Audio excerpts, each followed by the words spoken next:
Okay, we usually start out with the date. Now, I'm confused. It is, of course, April 17th. April 17th, it's Saturday. I think we have been at this for a month. Now, it's not a month of recordings, but it's on, off. So we have about 12 hours. I think we left it last time, which was about a week or so ago or more. We were up to 1988. Now, I'm sitting in the same chair, and there's a reason. We got good window light, we got good light. I thought of moving this morning to another location, and the light wasn't any good. So there's more to our life here than this chair or whatever you see behind us for 16 hours. Now, I'm going to get up, and what we're going to do, before I get up, we don't know what we've done for the first 14 hours. Since it's been a month, and I have not watched any of these 14 hours of tapes that took us from 1930 to 1988, I really don't remember a lot of things that we said. So we may repeat things today as we go into 1988. Now, the reason we're starting in 1988, we sort of left off there, and we sort of bypassed kind of quickly Trish's 86 to 88, which we'll go into today, because we'll go into this situation. But Stephen was born in 1988, April 28th, which would be 11 days from now he'll be born.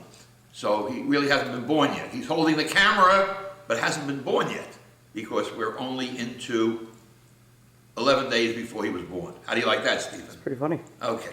So I'm going to get up, and we're going to review some of the things that we've already reviewed. Certain things that we missed, I'll never get back to because I don't know what we missed.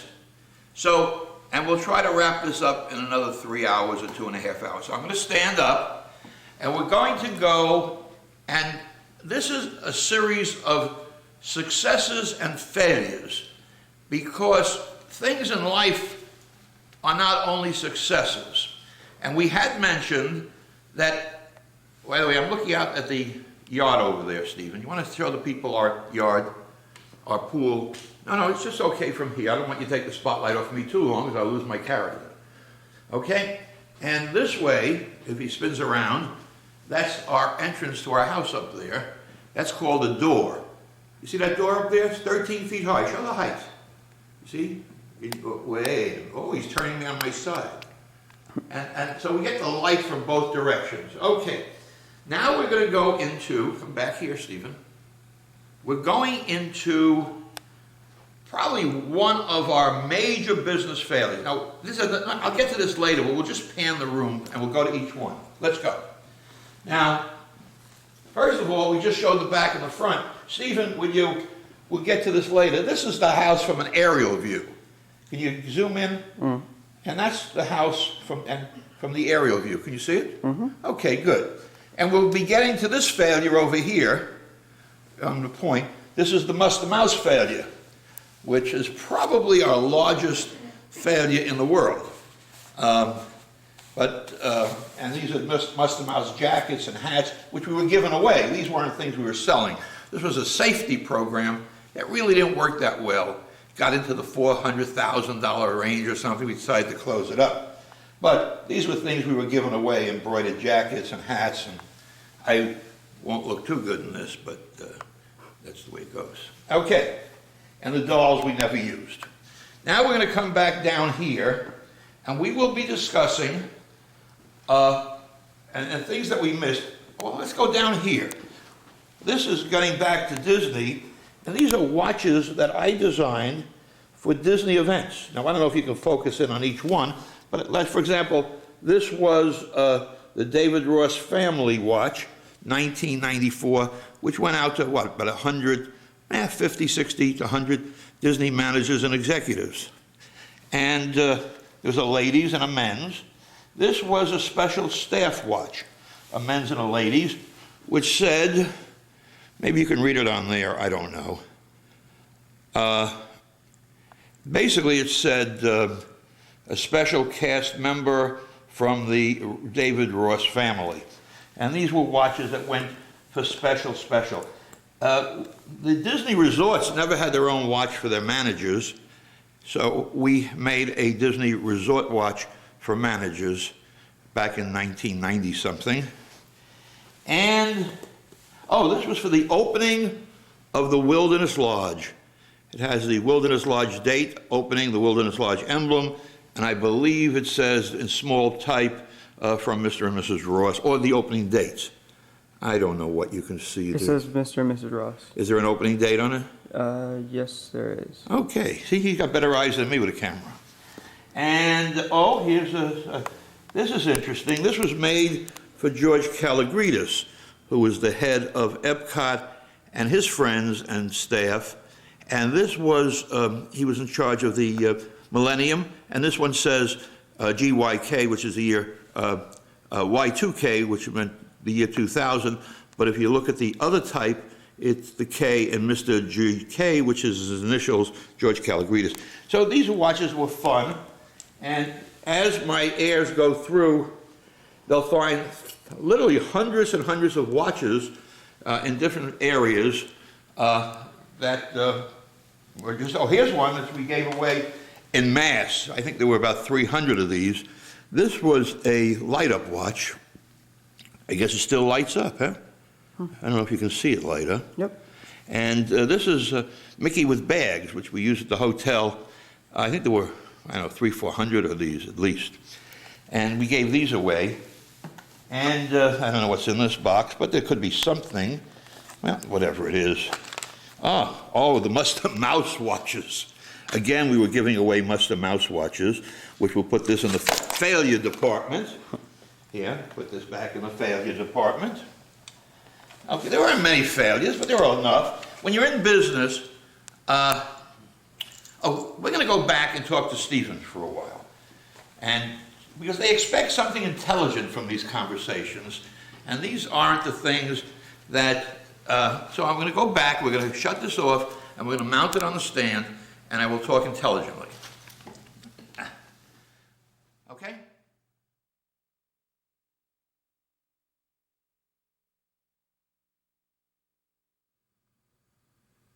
Quiet on the set.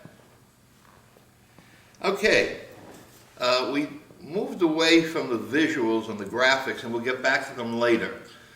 And the reason is that I guess Stephen and Tricia and whoever watches us in future years expect some words of wisdom, because they've listened to 14 hours of probably Disney and me and nothing, and they got no words of wisdom. So I have to give a few words of wisdom. One, get into plastics, big. You know what that's from? That's from the movie. Kidding. Don't get into plastics. Buy Kmart. That's big tip. Oh, talking about failures. Stephen had 100,000 shares of Kmart, and he said, hold on. And I held on, and he said, and it went bankrupt after, I mean before, but, and I said, Stephen, we didn't make a lot of money. And he says, who told you to listen to a 14-year-old boy? So you see, there's a lot of errors in life. And that's what I first want to talk about. That I think we lasted 44 years in business because we understood business in general. 2, we were lucky. And 3, we always were able to prepare properly, except once, for the windows of opportunity. And as Allison said the other day, well, everybody knows the windows of opportunity. You see an opportunity, you jump into the window of opportunity. And that's not what you survive on, because everybody thinks they see windows of opportunity, everybody jumps in, and they find a dragon at the other end, or a pot of junk, or disaster. And the real view of windows of opportunity is to not only see the window, but see what's on the other side. Now that's not easy, and you're not always 100% accurate. But you never go through a window or a door in life without really knowing what's on the other side. And most people fail in business because they go through that window. Either they go through it because they think they know enough to go through it, or they don't have anything else to do when they go through it, or they imagine it's like the guy with the tuxedos the other day, the waiter with the tuxedos. He said, "Mr. Ross, I'm going into business, I need your advice." Everyone's looking for advice for the last 30 years about going into business. And I tell them, get a job and go to work. But what is it? Well, I'm going on the web, and I'm going to sell rent tuxedos on the web. Rent tuxedos on the web? Yeah, you see, somebody has a prom to go to. So they go onto my website, they see the pictures, they pick out I go to their house, I show them the thing, I measure them up, I take this stuff to a store in Miami, they make it for me, and they get it from Colombia. Wait a minute, and what? Well, then I bring it back to the guy, and I said, so you're gonna, for $120, which a guy in the store is gonna probably give you $20 or $25, you're gonna go measure the guy, then bring him a tuxedo, then if it don't fit, bring it back, and take it to Miami, and wait a minute, and then go pick it up, and hope you find the guy when you get there? That's a business? I said, how much money do you invest already? He said, $1,000. First of all, you got to get people to go to the web. And how are you going to get them to go to the web? And once you get them there, so you see, this guy saw a window of opportunity, but he never went any further. So when you see a window of opportunity in an existing business or an idea, you really got to plan it out. Not for and look at statistics and look at market conditions. And as I may have said this before, Michael Eisner, pretty smart but pretty stupid. Because when he looked at ABC and saw a window of opportunity, it wasn't a good window. Or when Time Warner merged with AOL, what a wonderful window of opportunity, and it didn't work. Unfortunately, Iraq, our president, who I backed, thought it was a window of opportunity. He didn't see what was on the other side of the window. So today's words of wisdom are, everybody in life, did we go through this before, Stephen? No. In life and in business, thinks they see windows of opportunity, and they know the words, but they really don't understand that what they see as windows of opportunity are windows of disaster. And in order to make them windows of opportunity, you've got to do a lot more than look. And that's how we lasted, I believe, 44 years. Now, the other thing is that we were able to change our business with the times.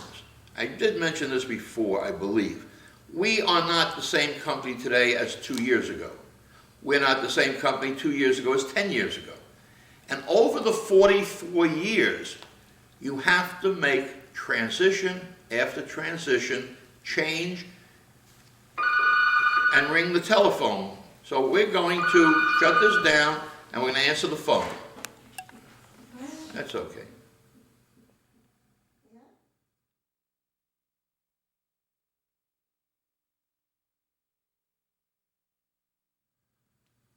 Okay, barring any more telephones, we will continue. So I didn't even know where I was. We were on Windows Opportunity and changing the company. You have to be willing to change before the change kills you. You probably, and by the way, change doesn't always work. What I teach, or try to teach, is that every business has a road it goes down. And your road can go 4 years, 2 years, 6 years, 10 years, but every business for longevity has to reach a fork in the road. Do we take this way or we take this way? You take the wrong road, you're out of business eventually down that wrong road. Take the right road, you go for another 3, 4, 5, 6 years, whatever it is, until maybe 10 years, until you reach another fork in the road. So business in 44 years not only is not the same business, doesn't reflect it, and in most cases, 98% of the time, we were able to foresee two things. The fork in the road was coming, and we picked the right road most of the time. If you pick the wrong road, you got to be smart enough to jump off and detour back to the right road before you get buried. So there you got 2 points. Change your business, take the right road. Now, how do you do all these things? You must have an understanding about finance, legal, accounting, your market, other markets. It's not, there's 3 reasons why people fail in business, the 3 major reasons. One is they go into a business undercapitalized. They have, like me, $800, and they go into business, and, all right, it worked for me. They go in and then they run into trouble. It's not as good as they thought, so they borrow $1,000 from this relative and $1,000 from this, and they use supplier's money by not paying the bills, and they use their credit cards, and all of a sudden, in 2 years, they're out of business. So 50% of all businesses, 50% end in 2 years because they were undercapitalized or didn't know what they were doing. Now, the businesses that go on have a 3rd failure rate, and that failure rate is the ego of the owner, unwilling to change course, building buildings that are too big, or it's like we have some people in Philadelphia. They put up a multi-million-dollar building, and they can't occupy because the building, or Ted Turner, he built a building in Atlanta and was on the verge of bankruptcy before he was bought out by AOL way back, not AOL, Time Warner, and he had to sell the building and lease it back because he didn't have money to maintain it, and he needed the money in his pocket, so he got the cash and then he leased it. Otherwise, he couldn't have made it. Why did he need a building? Because his ego was too big. And now we can just jump to Alan Gary. See, Alan Gary has no ego. If you'll notice, all those years that he was making those hundreds of millions of dollars, no one ever knew he existed. Never put up a building. Worked out of a barn that cost him $15,000 in Liberty. He had $600 million and was working out of a $15,000 building. He didn't need it, you see. So if you want to stay in business, get rid of your ego, learn the business, and make sure you understand finance. Okay, you needed words of wisdom today, Stephen, so I'm giving you the whole menu. Now, so we have that, the windows of opportunity, and we have, I don't know, it says metal desk. I have a note. I don't know what metal desk means. Maybe when I started, I had a metal desk, but that's not a window of opportunity. Yes. Very interesting. How did I fail in 1969? How did I fail in 1969? What went so wrong in 1969? Well, 1969 was the year of, you know what year it was? It was the year when 300,000 people came to a farm in Woodstock, but it wasn't Woodstock, it was Bethel. Woodstock wouldn't have them that year. And it was a year that I believe Vietnam was going on. It had nothing to do with me, but it looks good on paper now. And I, rather than really being a smart businessman, I had all the things, and I was doing all the things that lead to failure. I was jumping into windows that had horror on the other side. I was advertising in airline magazines, and I was mailing 6 million pieces of mail, and it was just the stupidity. We hired a public relations firm by the name of Molesworth to get us on television. You see, in those days, I went on television, on the financial news. And your mother was a little child, 69, how old were you? 9 years old. And I told her I would signal her or something with my ear, my nose, my wristwatch. And they interviewed me. They had their studio was on 42nd Street on the corner of Broadway.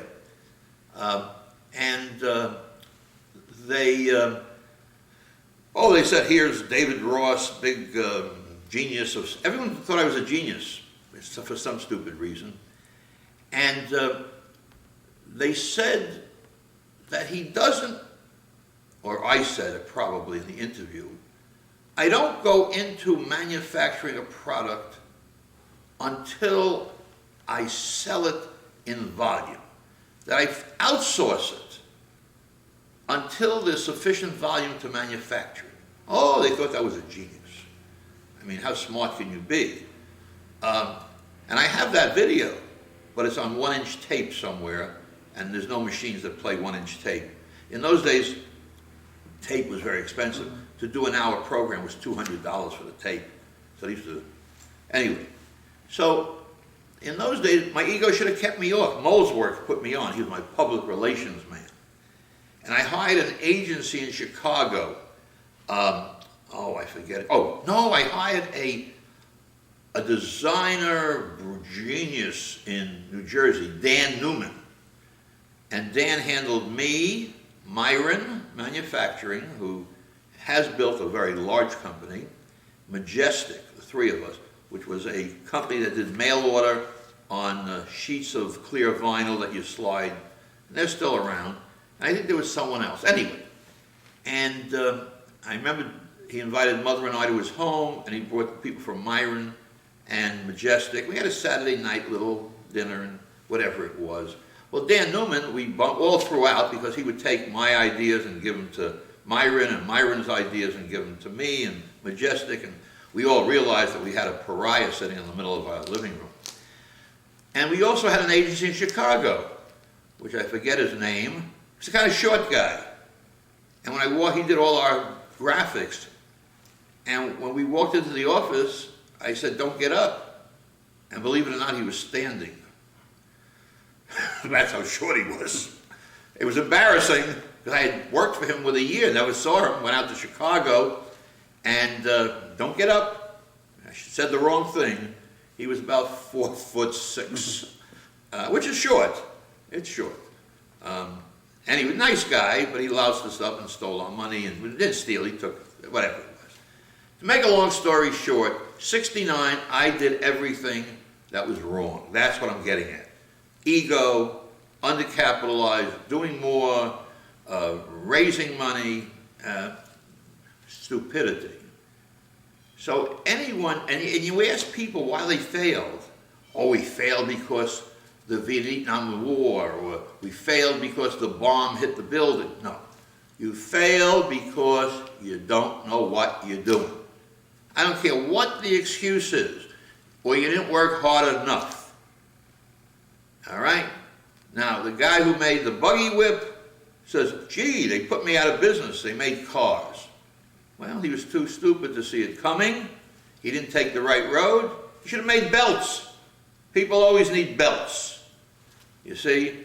So you always, the person who fails, and I've spoken to thousands of people who fail, and they all had the same thing.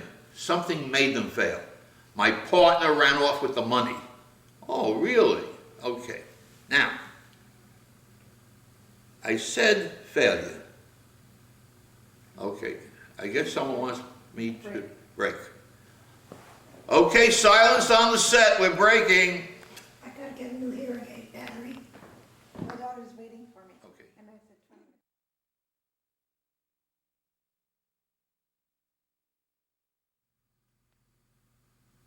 minutes. Okay. We had a brief intermission. I mentioned the word failure. Failure, failure, failure. And this is probably another great key to survival. And that is, I always studied failure and not success. People say, why don't you listen to Donald Trump? Or why don't you...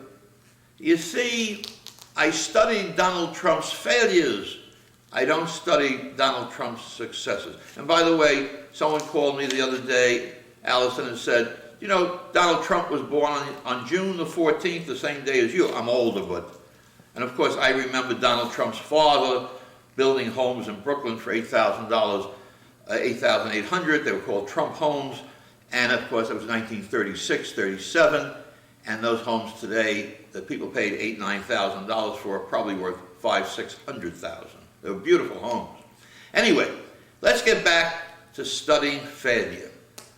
From the time when I went into this business 44 years ago, as broke or poor as I was, I joined the Dun & Bradstreet Corporation to get reports on everybody in this industry that I could see. And I said, well, this one's here, and I learned about their background in this from Dun & Bradstreet. So I started with saying, I need an education. But then I realized that most companies fail. That success is the exception, failure is the rule.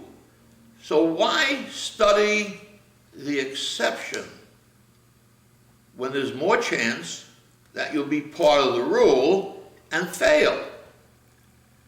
So 40 years ago, I started to study failure. And I would get all the reports on companies that went bankrupt and read them in detail, what they did, what they didn't do.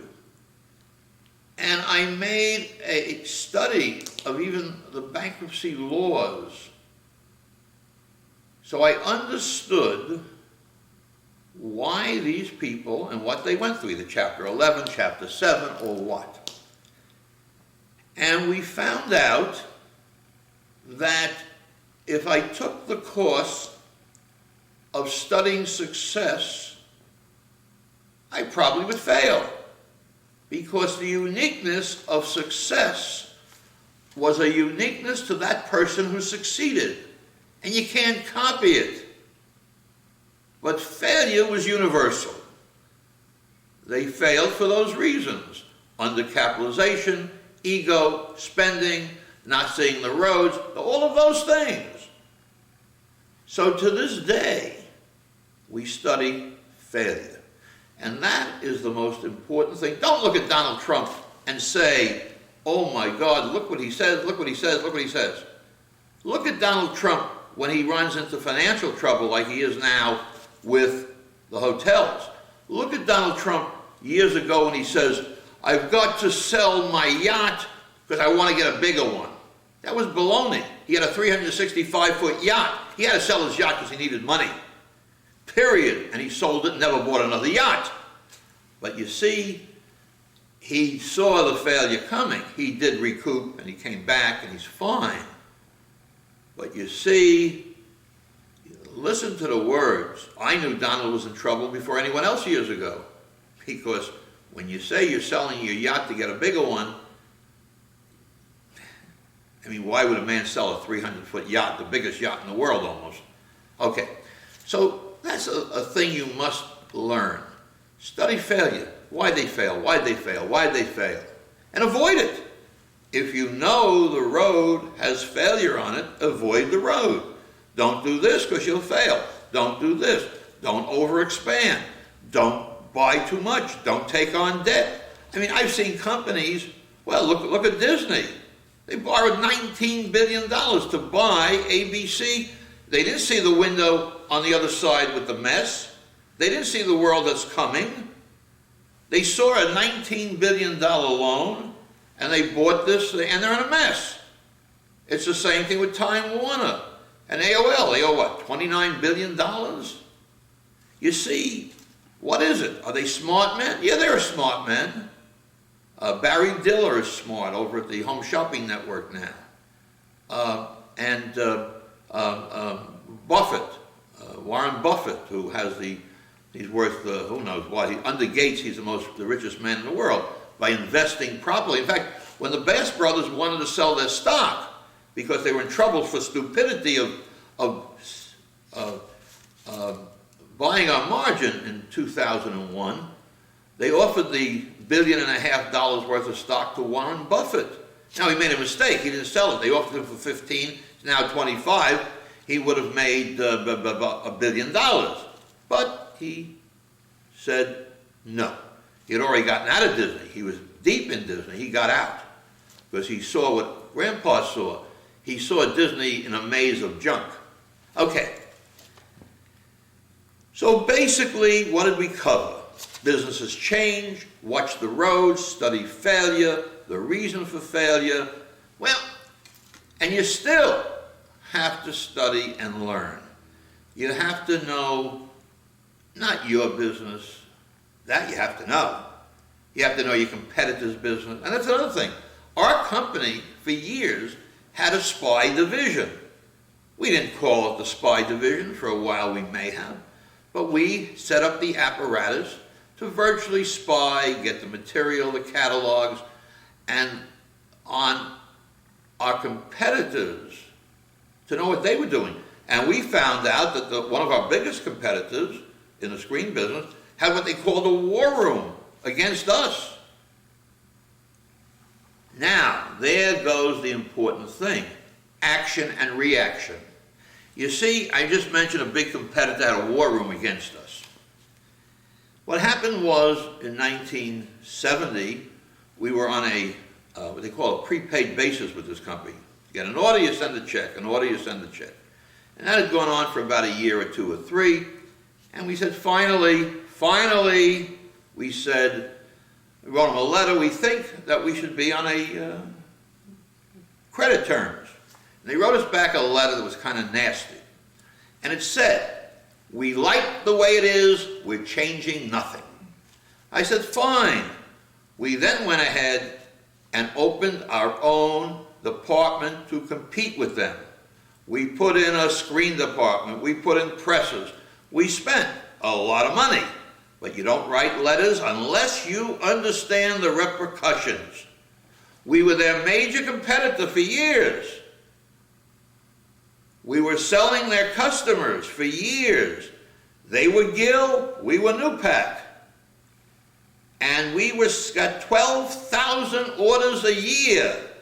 And they had a war room to kill us, which we found out when one of their executives opened his own business, Stouse. And they opened their own business against them. So these guys told me they wrote a letter, stupidly. They thought, what can they do? What could I do? They wrote a nasty letter. Well, 12,000 orders a year, it wasn't on that product, but it was enough that they shouldn't have written a letter. Now, what you say and what you do in life, for every action is a reaction. And that's what you have to understand, that when you do, say, or write, not what you think they're going to do, make sure you examine all of the ramifications. It's like the man who said to me I may have said this already, in Tampa, make me my own book that my competitors can't have, or I'll make my own book and compete with you. Oh, sure. So we hired a detective, we examined his operation, and we found out that he already was stealing my artwork. So we sued him for copyright infringement. It cost him $40,000, and his name was the Hines Company. It wasn't Mr. Hines. He had bought the company from Mr. Hines. But he thought, well, I'll say what I want. What are they going to do to me? For everything you say in life and everything you do, there are repercussions. For every action, there's a reaction. That is a scientific fact. Every action has a reaction. You got to make sure. You know, it's like you go to this guy who belongs to the mob, and you say to him, I'm going to get you. Wrong words. Wrong statement. The reaction may be more than you think. So you always got to be careful. It was like the story, I don't know if I should even tell it. Tricia was sitting at a piano at Chowder's, And some man who was drinking too much. She was about 5 years old, she had to be 7 or 8 by then. And you were at the table inside. And she used to sit and listen to Frank at the piano. And people, of course, drink at Chatters. And some man opened his mouth to her. "What are you doing?" And I happened to be just walking in at the time from the other room. I said, what's bothering you? What? And so, just then, I figured, well, I'll call the boys. Alan, I want no names. And just so one of them walked in. And he said to the guy, "I suggest you leave now." So the guy got up and left. Okay. Outside was a unmarked police car. Now the guy was drunk, shouldn't have been driving, so they followed him. He went to another bar, came out of that bar even more drunk. They stopped him, and they said, "Let's see your license." And he wouldn't give him the gave him the license. Take a breathalyzer test, he wouldn't take it. Took his license away for 6 months. See, said something to the wrong little person. Cost him his drive. He shouldn't have been on the road in the first place. They didn't do anything wrong, but he just opened his mouth to the wrong person. You don't know the repercussions. So the answer is, for every action, there's a reaction. Make sure you understand the reaction and can handle the reaction before you do the action. Okay. So we covered about, I don't know, almost the whole tape. 35 minutes. 35 minutes. And we're going to now go back. No, I'll continue. I'm going to get a drink and get my mouth cured. We're done with your sunglasses. Okay? Okay.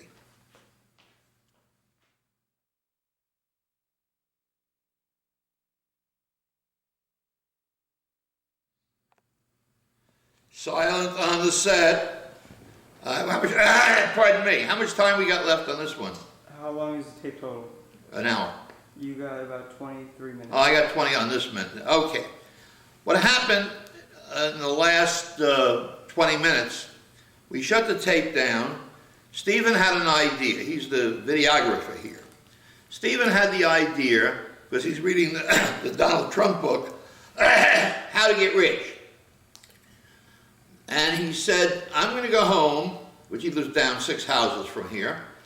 I'm going to go home and get the Donald Trump book, because, Grandpa, you're saying things different from Donald Trump. Because Donald Trump is saying things that are different. Like Donald Trump says, his first rule to get rich. You ready? Business rule number 1. If you don't tell people about your success, they probably won't know about it. Well, now that doesn't say anything. Because why do people have to know? Well, he thinks, Donald Trump, if you're successful, well, first of all, that depends what business you're in. I mean, if you're in Hollywood, you certainly want people to think you're successful. If you're in the real estate business and you want to rent apartments or offices, you'd like your name to have some meaning. But why would a person who just wants to get rich, why would he want people to know? So they can be kidnapped? So they can be robbed? So they can be abused? Why? So that don't mean anything in How to Get Rich. It means nothing. Now let me explain. Now I'm going to put this book down. And Stephen is going to pick up, because when Stephen went to pick up his book, I went to my file and I had picked up a magazine and a newspaper. You see? And this newspaper is called the Middletown Record. This is our hometown newspaper. Can you see it, Stephen? Yep. Liberty, New York. In fact, I worked for the Record. I started the Record off. They used my house in Liberty, New York as their office in Sullivan County, and the card in the garage in the frame says 42, I went through this, 42 Champlain Avenue, David J. Ross, and now it's owned by the Dow Jones people, and it's part of the major corporations of America. Now, but on the other side, on the page, and I had mentioned this before, it says, Alan Gary, the $970 million man. I don't know if you can see this on the camera. Yep.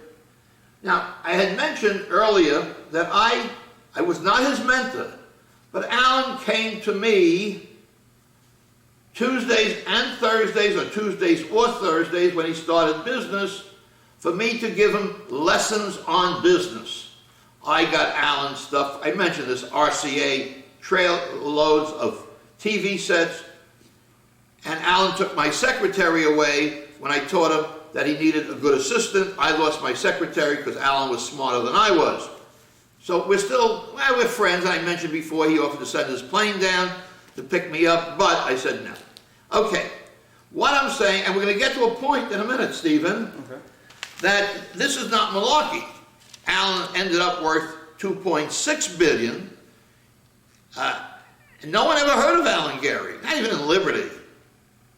But Alan, now they heard of him, he had his name on the front page after he sold his company.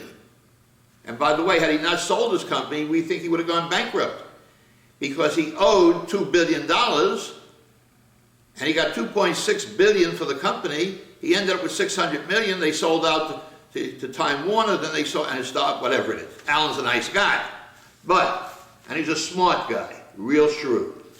But now we're going to get to a point where Donald talks like an idiot. Now, in Trump's 400 richest people, Forbes, did I say Trump? Yep. Okay. 400 richest people. Well, who are they? A lot of names. A lot of names. A lot of names. Okay, let's find a name. A name. Alan Gary. Not Donald Trump. Alan Gary. $1.9 billion, Liberty, New York, cable company. High school dropout. Not important. Alan had his office next to mine on the same street for 30 years. I don't know if you can see that. I'm zooming in now. Yep. Okay, now, hold it. No one ever heard of Alan Gary. Why did he have to be famous? You're worth $1.9 billion? Well, you had to be famous? Now let's go back and take a look at the 400 richest people in the world. I don't even think Donald's in this at this time. I just when he lost his money. What year was this? This was, he's there every year, Alan. I picked up the magazine from 2001. Donald may have been in trouble then, I don't know. But I want to read something. Okay? Richest man in the world, Gates. Sure, people know Gates. He's the richest man in the world. But he didn't go out and say, I want to be famous. I want to be rich. I want to run a good company. No, I don't want to be famous. But look at the famous people. I mentioned Warren Buffett before, remember? Mm-hmm. Second richest man in the world. You never even heard of Warren Buffett. If you took Donald Trump's brain and Warren Buffett could put Trump's brain on a toothpick point. Warren Buffett, $33 billion. No one ever heard of him.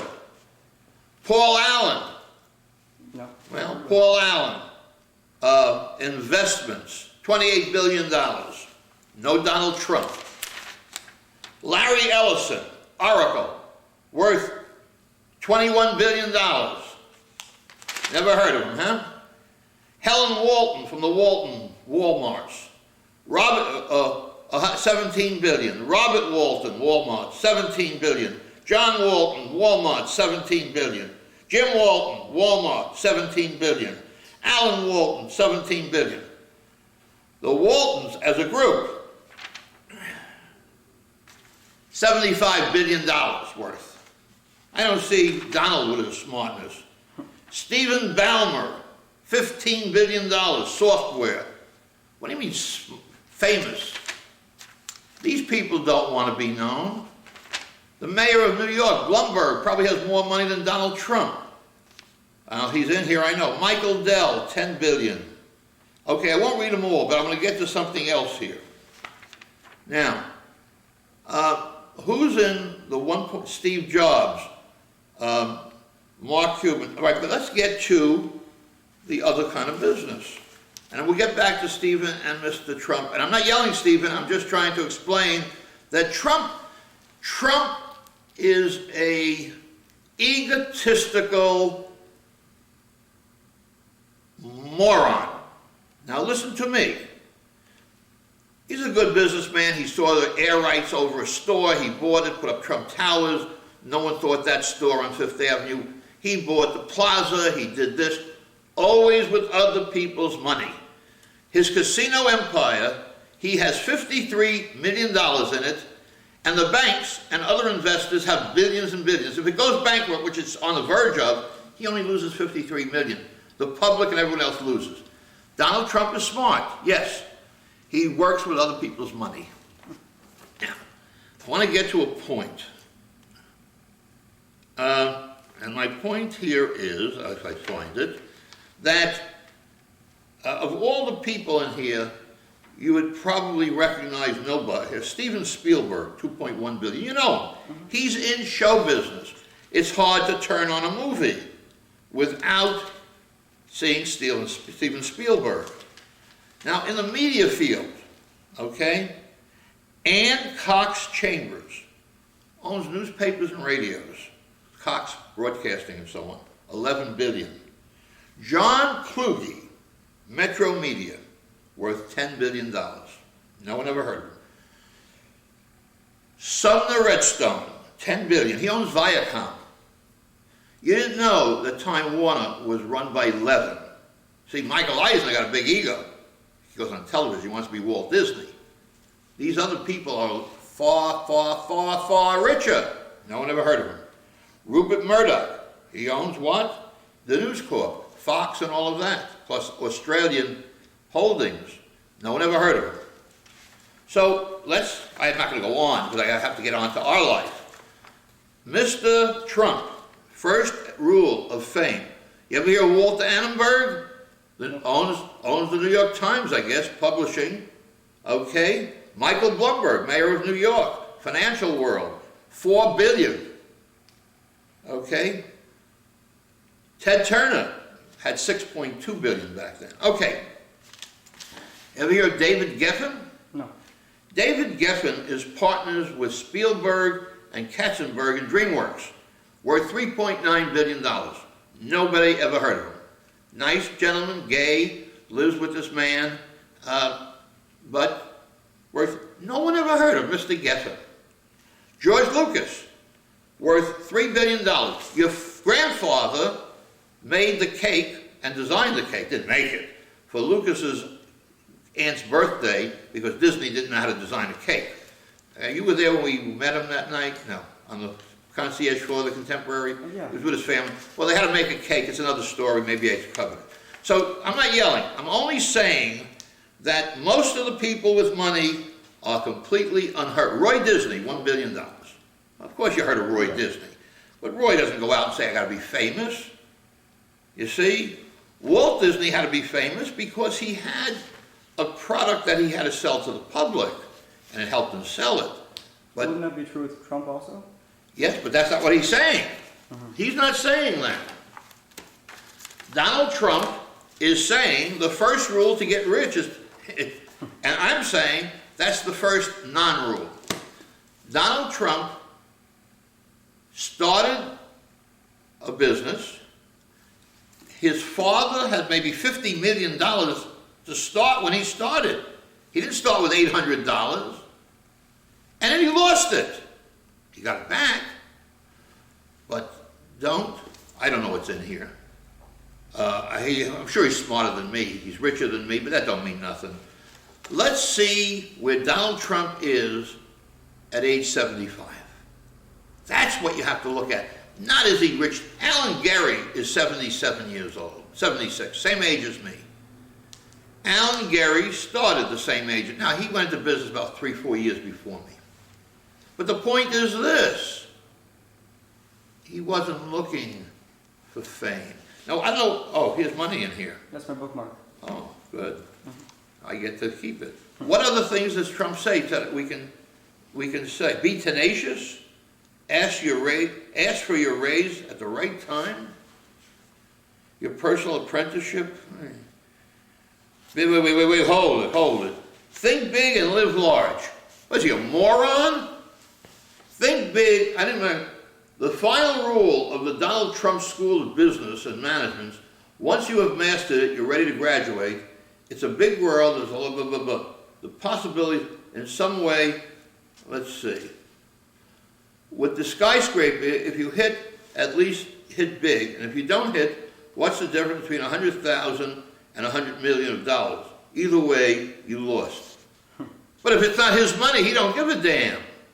This is the stupidest. I'm glad you brought this because my level of thinking of Donald Trump has just gone down the tubes to zero. But my cartoon is real. I am the creator of my own comic book, and I love living in it. If you're going to think big. If you're going to live large. One of the reasons for bankruptcy is the people who own the company live bigger than the wallet. And they go out of business because they're using company funds to live on more than their company can afford. Bingo. This is stupid. This is stupid. A big yacht, a big apartment, fine. It's wonderful for Donald Trump. It doesn't say here how Donald Trump got rich. It says how to get rich. And this is stupid. Stupid. The little I read, stupid. In fact, his toupee is stupid. Here he's got gray hair, now his hair is red. He had a red toupee put on. He's got actually a whole chapter devoted to why his hair is like that. Why his hair? He's not a toupee? No, it's not a toupee. I heard on the news the other day it was a toupee. It's a real hair. It's his own hair. Okay. Listen to me. We're going to drop Donald Trump because if Donald Trump wants to tape, let him tape his own show. And if Alan wants to tape, let him tape his own show. Donald Trump is Donald Trump. Helmsley, Mr. Helmsley, Leona's husband, died worth $5 billion, and no one ever heard of Harry Helmsley until Leona got into the spotlight with his wife, second wife. Now, we'll drop it. But don't read this book, or if you read it, don't listen to him. It worked for Donald Trump, and Donald Trump's book should say how Donald Trump got rich, lost it, and got rich again. But not how to get rich. The worst advice in the world. And people who read it, if they follow it, it's sinful to put out a book with those words in it. Think big, live big. Oh yeah, I got a business, I'm making $100,000 a year, I'm going to go out and live for $600,000 a year. I'm going to buy me a boat. That's what happened to this house. The man who had this house lost it in bankruptcy. He had a business. He was a gardener. Had a house out there somewhere in Davie, in Plantation, for maybe $150,000, $200,000, $190,000. He figured, I'm in business, I'll come here and buy a $650,000 house. He lost it. And Grandpa walked in and bought it from the bank. You see, you don't live big unless you have the money. You don't talk big unless you have the money. There's no reason to talk big, and there is no reason to be public. And as I say, who owns the Home Shopping Network? Don't know. Barry Diller. Who owns Dytek on television? The mortgage company, or the Barry Diller. Barry Diller has got brains. Barry was Michael Eisner's boss at NBC. Okay, we're going to wrap up this one and get on with our life. Okay? Wrap up time. Okay, red light on the set.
Silence on the set.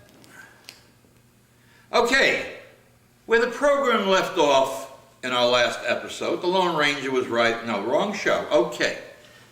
We are continuing. We hope to get 2 more hours in. Stephen has to be home at 3 o'clock, and we'll see if we can wind it up today. We're heading up to Orlando in a few days. Okay, we haven't gotten anywhere into 1988. All right, Stephen's born. Trisha's 2 years old. Trisha gets off to Disney at 2 years old. Because I remember her watching the parade, dancing on the street. I guess she was just 2 and you were just born. Mother was pregnant. Okay, the next part of our life, 1988 to today, 2004, which would be 16 years, which is as long as Stephen's been alive. We call the Camelot years. The Camelot years. Camelot, of course, was King Arthur, the Round Table, and it was a wonderful time at Camelot until things sort of fell apart at Camelot. And President Kennedy, when he married Jacqueline and had the children, they were called the Camelot years. They were wonderful years. He had problems. He had pains in his back. He had surgery. His brother Teddy killed a girl at Chappaquiddick in the car. The family had a lot of problems. And by the way, you know, there's an old Jewish theory. It's called the Jewish curse. President Kennedy's father, who was a bootlegger and had a lot of money, and backed President Roosevelt, even though President Roosevelt hated Catholics, but he took his money and gave him a job when he got elected to become the ambassador to England. And he took the kids over there as young kids, as he was ambassador, but he backed Hitler. He seemed to tell President Roosevelt that Hitler's no threat. And those were the years that Hitler was overthrowing Europe and getting ready to attack England. Mr. Kennedy, the senior, or whatever his name was. So a boatload of Jewish people fleeing from Germany wanted to come into this country. You know the story. Mm-hmm. And Mr. Kennedy told the president, "Don't you dare, you'll aggravate Mr. Hitler." Make a long story short, they sent him back, and I think all but 10 were slaughtered. And the story goes, of course, that one of the people said, or the rabbi said to Mr. Kennedy, "The curse will be on your children." And of course, one son went down in an airplane, one son was assassinated, the other son was assassinated, the daughter was in a mental institution, the other son, of course, I said, was a flyer, was killed in the war, and the only remaining, the only remaining one is Teddy, who I'm willing to shoot if he doesn't stop belittling the war. So basically, we don't know, but they had a lot of problems. Teddy Kennedy killed this girl at Chappaquiddick, and he was having a party. He was married. She was working for him on his re-election staff, or his brother's re-election staff. They were drunk. They drove into the water at Chappaquiddick on the island, and he ran away and let her drown. And that's Teddy Kennedy, our senator. He says, and he didn't report it till the next day. Right? Oh my God, how low can you get, Teddy Kennedy? And I sent them money once. That's all right. That's beside the point. Where am I? Oh, Camelot. Yes. Camelot. And I took you to see the show, Camelot. These were our Camelot years. There were problems. This one was sick, and that one was sick, and this one's there, and something happened here, and there may have been an embezzlement and a this. But overall, they were the years that we call Camelot. Why? Trisha was growing up. Stephen was growing up. They were being treated royally at Disney. They were being treated royally here. They were being treated, and we were in their school. We were participating in charity events, charity auctions, charity. We would take them out to the baseball park where no one was allowed to see, not the baseball, the football, to watch the Marlins, the Dolphins. And Stephen wasn't happy, but Eileen was. And no one was allowed there. And there were places that children would go that weren't allowed. And when they went, they were allowed. And Grandpa would take them on field trips. And all in all, they had security guards. And we would close the street off Ninth Court, not here. When they played in the street, we actually closed the street. We put up barricades, and we wouldn't let any cars come near their house. You don't remember that, do you? I remember. Yeah. And they had nannies that were nice, and some nannies weren't nice. All in all, and the businesses were flourishing, and it was like Camelot.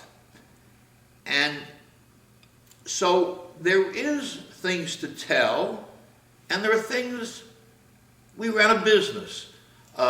Stephen went to private school. He went to nursery school. Unfortunately, there were guards a good portion of their early life. I don't even know if they knew it, but you know, there were people watching, making sure that no one bothered them. I don't know what the Camelot was. We know that Disney was a big part of it. Now I'm going to get up, Stephen, and you're going to take that off, and we're going to phase in, because we covered Disney, but I want to show you where the Camelot portion, or a portion of the Camelot was. Okay, so you can phase it down, you can shut it off, and we'll pick up from there.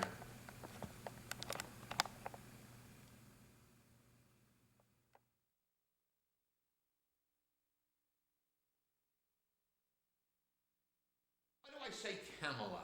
Let me explain. Here, well, let's take this, okay? I could have done this from my chair.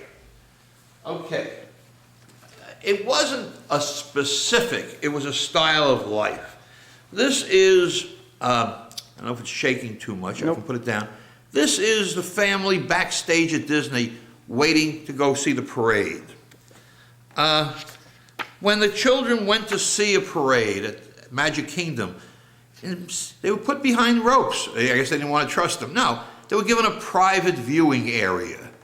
And they were treated backstage before the parade. Mrs. Santa Claus, and most of and a lot of the parade people, Stephen was a charmer, Tricia was a charmer, and they always paid special attention. This is they're getting ready for the parade backstage. This was their nanny. The limo is just behind the door going on the stage at Magic Kingdom. Everything backstage is off stage, everything that the public goes to is on stage. But the limo would take them and us right up to the stand as we go. So look at Stephen being hugged by Mrs. Claus, you see, and the parties and the tapes, and you'll see, you know, we have tapes of all the wonderful events. Now I'm going to go through this. This is Tricia and Stephen being behind the ropes. Christmas parade? Who? Christmas parade. And this is Grandpa's closest friend. Dopey. All right. And we say Camelot, yes, because everywhere we went, the children went, Allison went, Grandma went, it was royal treatment. It was invited to an open house at the Mr. Wendy's, David, whatever it is. Every restaurant at Disney, every restaurant in Coral Springs, we got to the doors, they flew the doors open. If it was a 2-hour wait, whatever it was, we got seated immediately. It was royal treatment for everyone. So life was good. And we call it the Camelot era. Now let me go one step further. And I'll get off it. Here, you see this? When Cirque du Soleil was opened at Disney, Mr. and Mrs. Ross were invited to the private opening. Everything that opened at Disney, a gala premiere, January 28, 1999. Of course, they give it to you. Everything, we were there. But we weren't just there. We were there as the royal people. Now, we're going to go through this, there's Stephen, and so on. But you see, the importance, oh, by the way, this is the Liberty House, which is still there, not a mansion, still there. I think I showed that before. Mm-hmm. That's Michael, I think, going in, the Liberty House. And by the way, let's put this on. World's Fair 1939, it looks like Disney stole Blizzard Beach. That's a World's Fair picture. Mm-hmm. If that isn't Blizzard Beach, that's pretty much Blizzard Beach. They Beach. stole Blizzard Beach. Okay. Now, and we'll get to the World's Fair because there's a reason. there is a reason, and we'll get to certain things. And the reason we talk about the World's Fair, it was an important part of my life.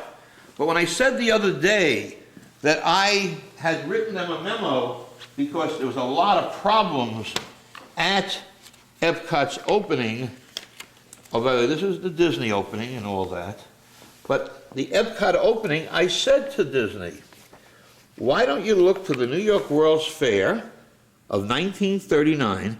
Your lagoon is dead, and their knights are dead. I told them a lot of other things that are in the newspaper. I just put it away. And I said they had at the New York World's Fair a thing called Innovations. And I sent them a postcard. I had gone through this. And I said, this is Innovations. Well, of course, Innovations became Innovations at Disney, at the Epcot Lake. And as I said prior to this in the message, I don't know if they wouldn't have done it or be myself, but I did tell them to look to the World's Fair. Every suggestion I gave them for the opening was used.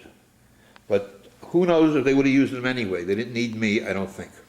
So there was a connection between, and there are certain dates, the 39 World's Fair, the 19th, my birth date is over here, of the New York Times, June 14th, 1928. That is when I was born. And someone gave me a gift, Allison, of course, the Times, David Ross down there, David Ross, and all the news on the day I was born. The stock market prices, the tracks, and this was, what were the headlines the day I was born? Very careful, because this paper is 76 years old. And by the way, we're going to go into something else. Certificate of authenticity. Well, of course it's authentic. And this is whatever that is. And here's the front page. Farm plank battles, halts, Republican convention, committee kills the fee plan, takes bone dry stand, test vote, blah, blah, blah. And I don't know, it's Hoover. Hoover was president. Herbert Hoover was president. Was it Hoover? Yeah, I guess Herbert Hoover. And president speeds to vacation home. After him became Roosevelt, I believe, or two presidents later. New York to vote for Hoover. Yeah, Hoover. Well, maybe he was just getting elected. There was someone before Hoover. I was born, Hoover was just running for election, I guess, then. Okay, so this is when I was born. Look how people looked. Look at their dress. Watch the light. Watch the, I don't know if you can see it. Oh yeah, it's good light. All right, so it's a long time from 1928, 1920. I'm not going to go through this whole thing. It's here for the world to see. But then the next key year was 1939. 1939. You want to phase down for a second, please?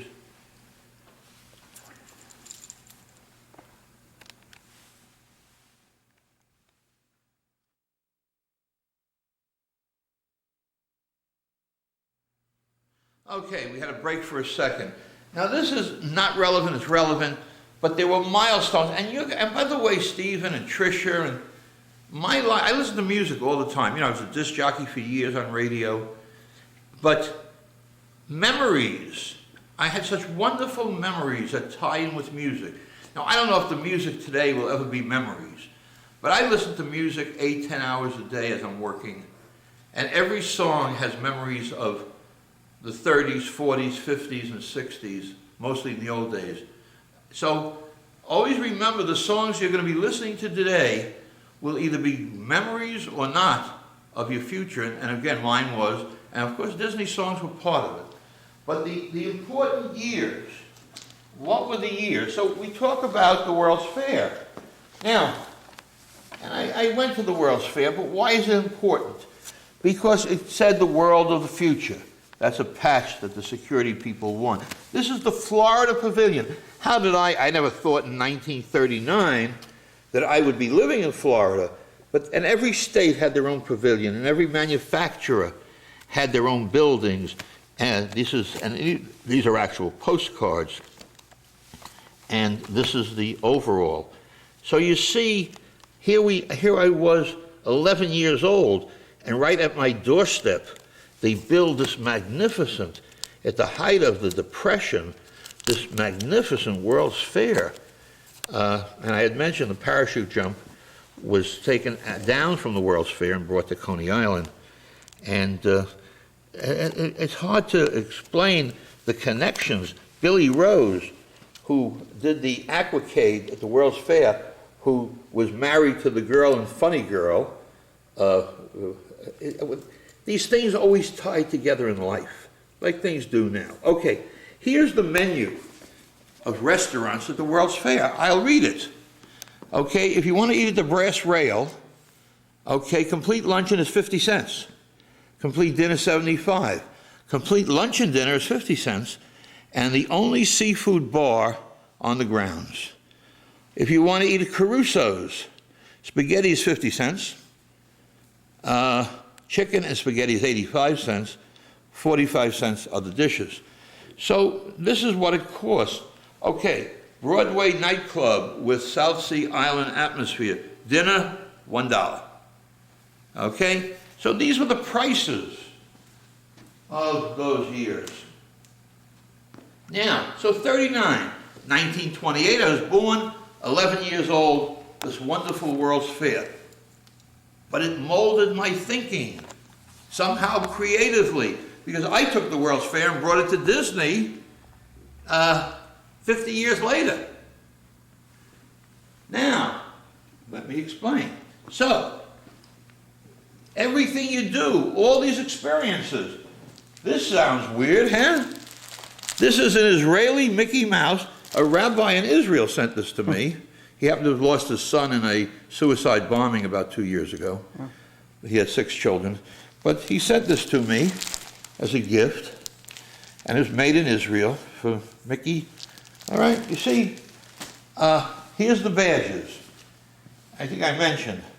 Well, Betty, my wife is not there. I have to see if I could find one. All the family, I can't find hers. All of the family, Betty has a badge, I just couldn't find it. We all had badges made, Stephen, but mine, this was David, but mine used to say Mr. Ross. And nobody at Disney, nobody had their last name. Michael Eisner was Michael, Judson Green was Judson. The only Mr. last name was Mr. Ross. And this was an honor, I appreciate it, and we don't get them anymore. But these are the badges that the employees wore, and they could not be given to us, but they were, of course. So what do we got? We have the Camelot years. The Camelot years, business was great. The world was pretty good. 1988, as I say, we had our problems. So we had an embezzlement, we had family members sick. But the world was, where was the world in those years? There was very little terrorism. In fact, the terrorism really didn't start until the late 80s. I think the first attack on the World Trade Center was probably, I think in 88 or something. 96. No, I'm sorry. 91, I mean. 91. 91. 91. And we didn't take that as a world situation. Korea, it was a nice time in the world. And it was a nice time in our lives. And it was a nice time in the business. Now, come with me for a second. How nice were the times? This is Stephen, in a 3-dimension, on the dock at the Contemporary. We're going out on a boat ride. Okay, I don't know if you can see his dimension. I mean, he's as good looking can be. All right. This was Grandma and Grandpa. And some night we went to some charity event, I guess, or somewhere. It was a different life than today. Of course, we were a little younger. This has got to be 10 years ago.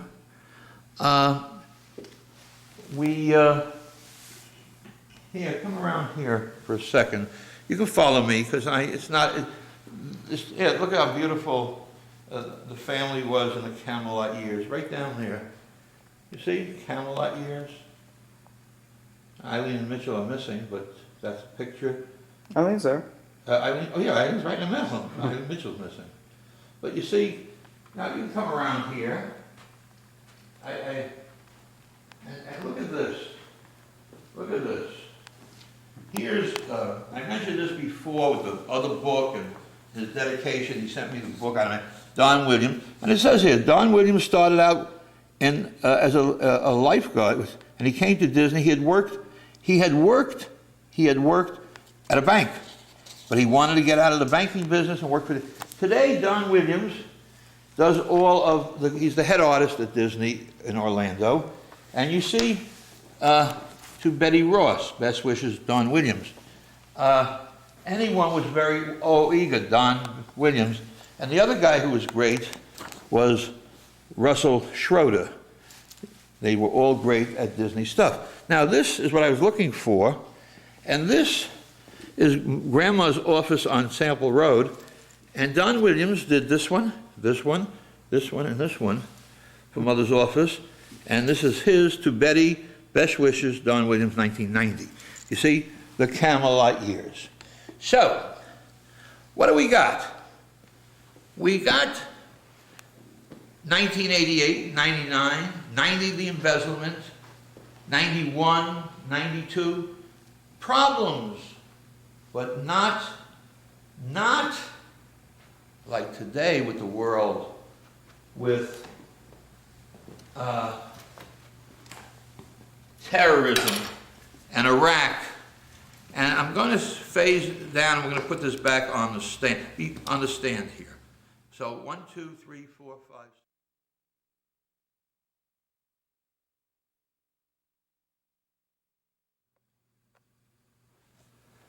Silence on the set, take 7. Okay, we're back on camera. We probably will spend most of the time sitting at my age. And I'll talk louder so it comes up clearer. 88, 89, 90, 91, 95, what is it?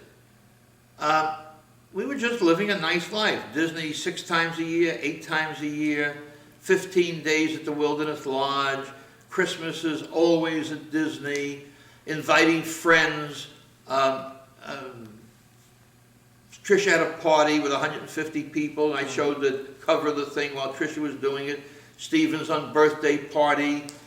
Tricia had a bar mitzvah, Stephen had a bar mitzvah during that time or after that time. There were birthday parties that no one has ever. Stephen had birthday parties that were unbelievable. Magic parties, 100 kids, adults, artists, magic, everything. Nobody ever had birthday parties in Coral Springs like Stephen and Tricia. That's a fact. Money wasn't an issue. Talent that we brought in wasn't an issue. The restaurants, and they were wonderful. And the gifts that the kids went home with. So, yes, they were Camelot years. Stephen, I don't know how happy he was, but he had the ability to have a fairly wonderful growing up. We went on car trips. We would go to museums. What was it, Stephen? The downtown with the Hands-On Kids Museum. We went to the Planet Museum, and we'd take him down to the boatyard. He went to the place with your mother and sister where you, what was it, Stephen? Where, as kids, you would go with a security guard to a beach resort. Yeah, whatever. Think about it. Anyway, and they went, and they kept, and it's hard to explain that these 2 special children, and they were special in town. Saunders at the school watched you like a keybird. I mean, he and the teachers, they loved them. They loved them. In fact, your mother was out with one of your teachers Saturday night from the old days, Mrs. Kornhauser. Kornhauser? Yep. And so basically, I can't detail everything. We're in the screen business. Oh, here, I'll grab this. I'll move out of the picture. We're in the button business. We're in the book publishing business. We've opened up Ohio. We are in the law enforcement business. We're in the lithography business, pen business. We have a big fire business, fire material. And of course, we're renovating. Michael's up there renovating buildings. Is that the business? Lower? There you go. Renovating buildings, okay, and new signage going up, and so things are happening. Lots of new equipment, lots of things. 6 buildings in New York, which I mentioned before, limousines. Of course, it's magic. I think we have our limousine now, 10 years, and full-time drivers. And Stephen would love going out in the limousine. And we'd pick him up at school, and his friends would go. All in all, we've had, but wait a minute, I saw something coming. And it wasn't advice. I saw in about 1999, or late 1998, I saw, well, of course, in '99, Disney asked me to work with them on the design of building, to critique the Animal Kingdom Hotel, and that was October '99, and I knew they were getting ready for the millennium, and I didn't like a lot of things that were happening at Disney. The stock was going down. It was $24 and change the week before 2001 when they hit the tower, but it was 40 when they opened the Animal Kingdom. It was 40. Well, it was 120 and it split 3 for 1, and then it jumped up to 44. And all the executives and my friends were happy. They were rich. This one was worth $1 million. These were Disney employees who were making it on stock and stock options. But I saw something was going to be wrong. I didn't think of the bomb. I didn't think of that building. I didn't like the traffic coming in. I don't mean the car traffic, the amount of people. And I advised the Disney executives that I knew and the people to sell their stock. And on the Friday before the Twin Towers was hit, the stock was, already the tourist business was being hurt before that. And Disney, I can't put it into chronological orders. If they had bought ABC already, probably the debt was there. And before the Twin Towers explosion on September 11, 2001, that Friday I was having lunch with 2 people from Disney, and I said, the stock is 24. It's going to drop to 18. I had mentioned this before, and if it doesn't hold at 18, it'll drop to 16. Well, of course, I had no idea that the following Tuesday, when I was at Disney, that the thing would hit. It dropped to 15. I think it even dropped after that as low as 12 for a week or a day or 2 or 3. But I knew something was happening, and I knew I had to get away from Disney. And I said, after the Millennium Celebration, I'm leaving. And I called Tricia and Stephen and Allison into the house here. First I had taken them to see a play called Camelot. And the play ends and the movie ends with a certain song. And I wanted Stephen to go on in life remembering the wonderful Camelot years. He doesn't remember the thing I'm talking about. He's looking blank. And I called him in and I played 6 times the ending of the Camelot song, because I knew that our Camelot was over. Don't ask me how, don't ask me why. Our business hadn't changed, but I saw the world changing. I saw Disney changing. I saw conflict. I saw Don Robinson at Disney, not Ed Robinson, and people, whatever it was.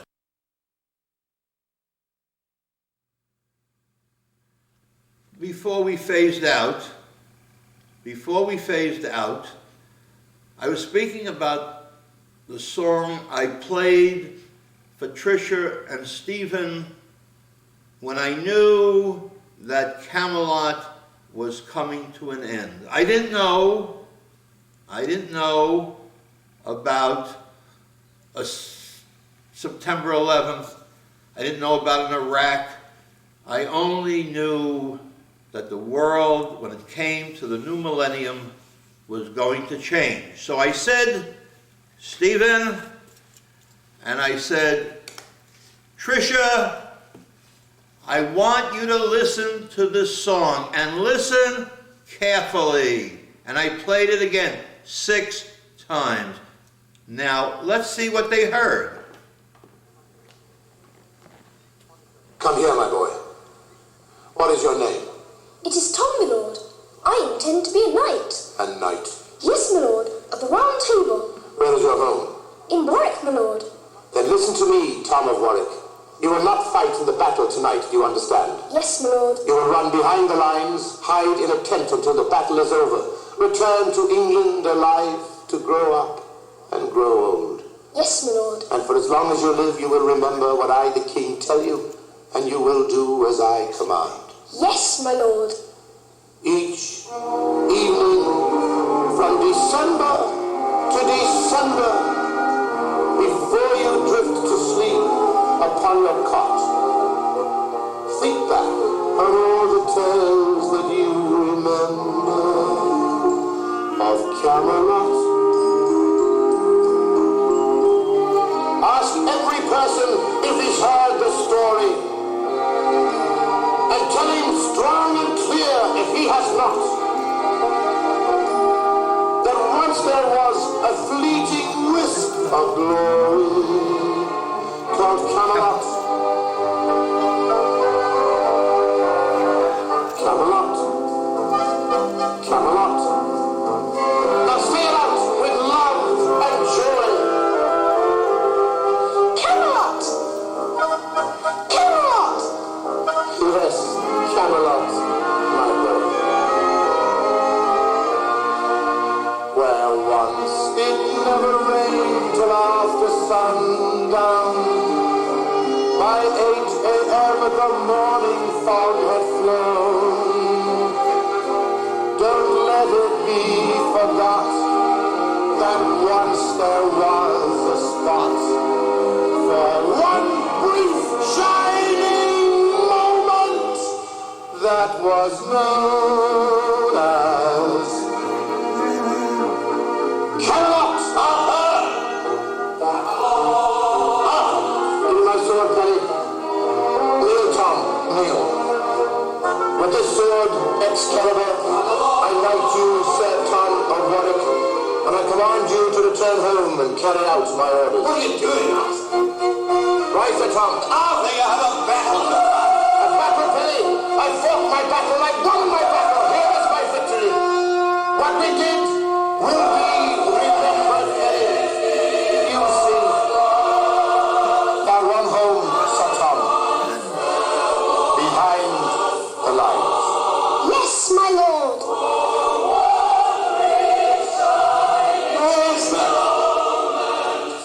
One of what we all are, Pelly. Less than a drop in the great blue motion of the sunlit sea. But it seems that some of the drops sparkle, Pelly. Some of them do sparkle. Run for it!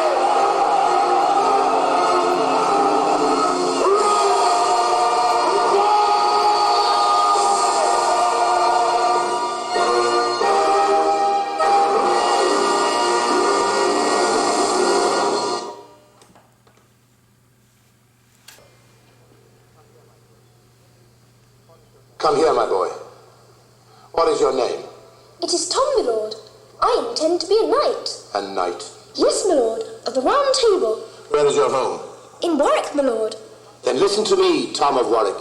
You will not fight in the battle tonight, do you understand? Yes, my lord. You will run behind the lines, hide in a tent until the battle is over.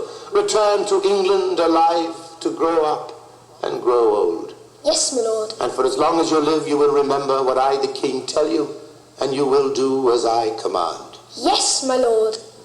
Each evening from December to December, before you drift to sleep upon your cot, think back on all the tales that you remember of Camelot.